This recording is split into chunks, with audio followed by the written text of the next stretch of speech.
Today's tech news moves fast, but understanding it shouldn't be hard.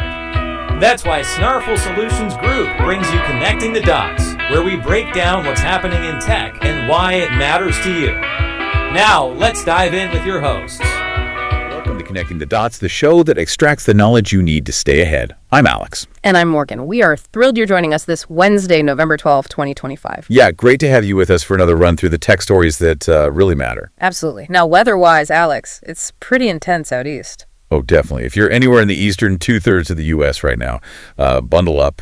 We feel for you. That frigid, cold air mass is just sitting there.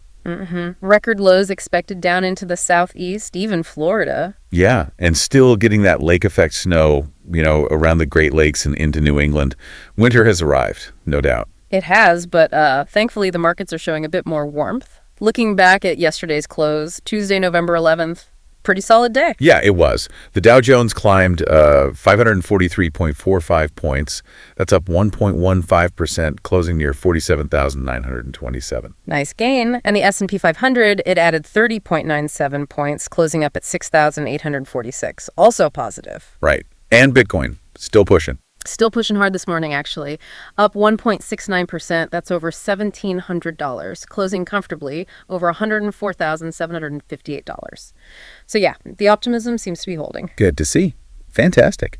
Now, before we jump into the stories from our Morningstar report, we want to give a shout out to our sponsor, Old Glory. Yes, the iconic music and sports fan merch store. Exactly. The holidays are creeping up, and if you're stuck finding something for that techie friend who, seems to have everything. Old Glory is a great spot. Really cool, unique sports and music gear. Totally. And you can use our promo code SNARFUL, that's SNARFUL, at checkout for 15% off your entire purchase. That's at oldglory.com. Check them out. Perfect gear for maybe contemplating your next AI masterpiece.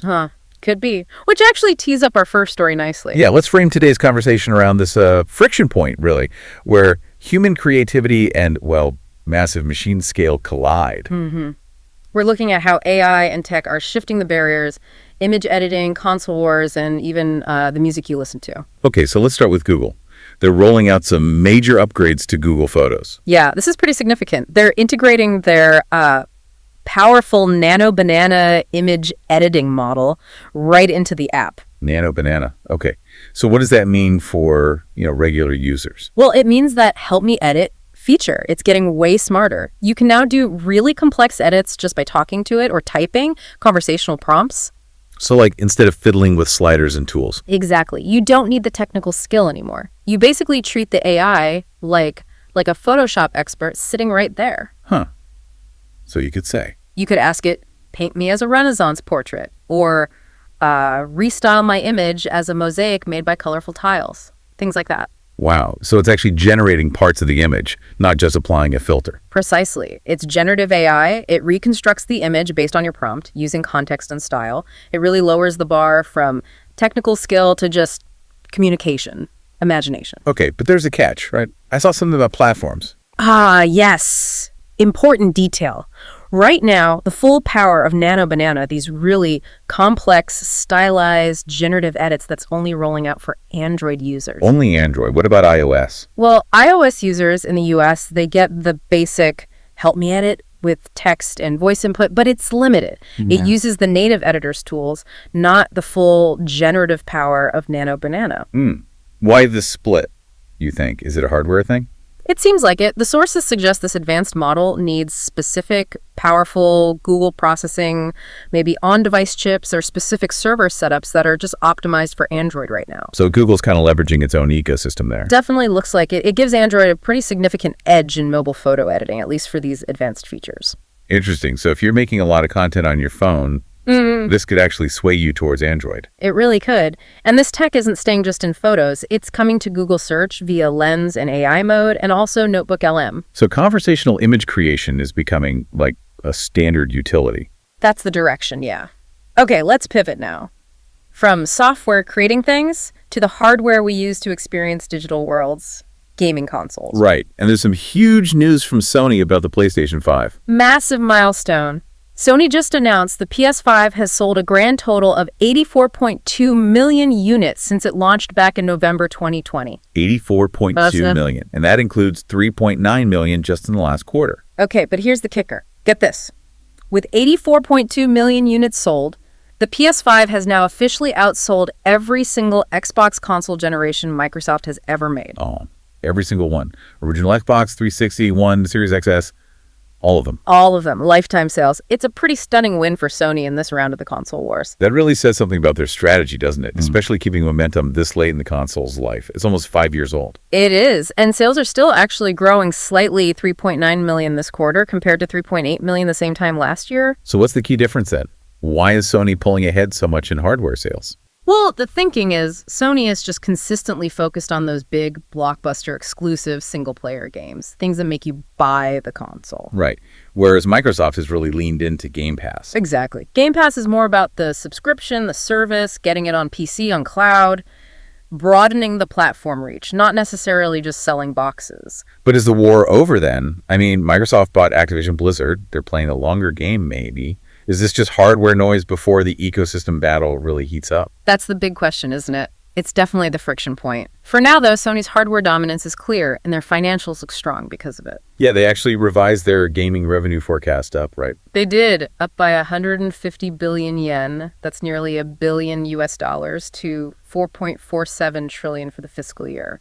And this is despite things like tariffs and the GTA Ally delay. So the PS5 is just a money-making machine for them. It's getting close to the PS3's lifetime sales now. Yep, closing in on the PS3's 87.4 million, still a ways behind the PS4's 117 million and the legendary PS2 at 160 million, but still huge. And the ecosystem seems healthy too. 119 million monthly active users. Very healthy.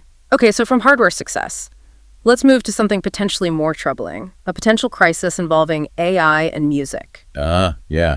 This is where that machine scale really clashes with human creation and transparency. Exactly. This Deezer Ipsos survey, it's pretty eye-opening. They talked to 9,000 listeners about AI music. And the headline number is just wild. It really is. A staggering 97% of listeners could not tell the difference between a song made by a human and one generated entirely by AI in a blind test. 97%. That's almost everyone. Even people who love music couldn't tell. Right. It shows the quality, or at least the mimicry, of AI generation is incredibly high now, functionally indistinguishable from most ears. Which means the volume could just explode. But it is exploding. Get this.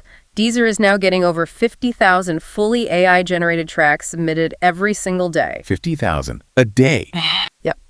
That's 34% over a third of all music being delivered to their service. And that's way up from just 10,000 a day back in January. It's exponential. Okay, so if you can't tell the difference, and there's this massive flood of it, what does that do to, actual human artists and royalties? That's the core problem, and listeners seem to get it. They're demanding transparency.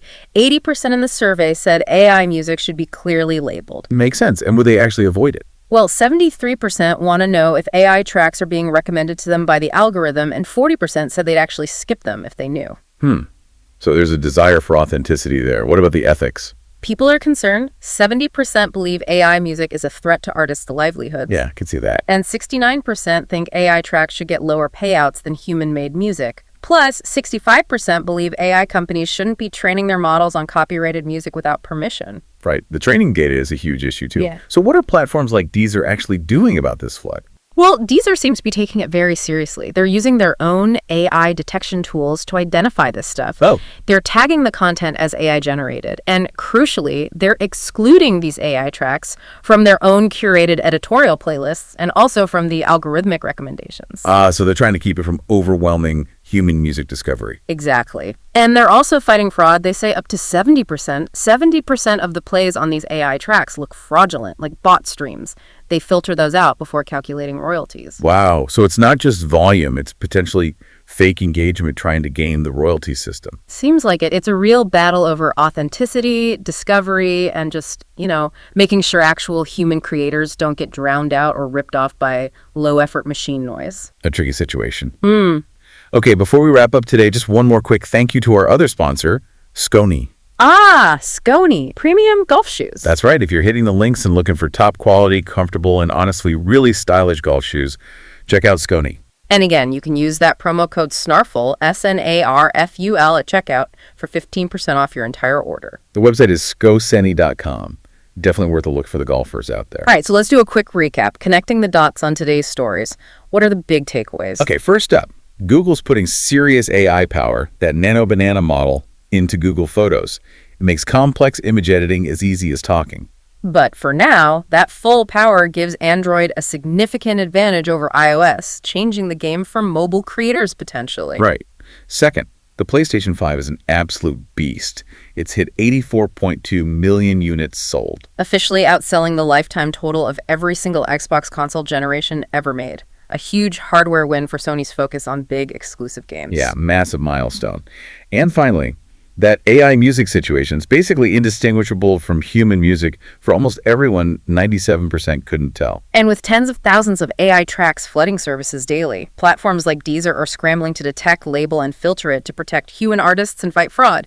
Transparency is becoming critical. Definitely. It really feels like the speed of technology is constantly pushing us to redefine what skill means, what value means, what authenticity means. Well said. Hopefully we helped you connect a few of those dots today. We're here to help at Snarful, so reach out on our website if you have any more questions. That's a wrap on today's top stories.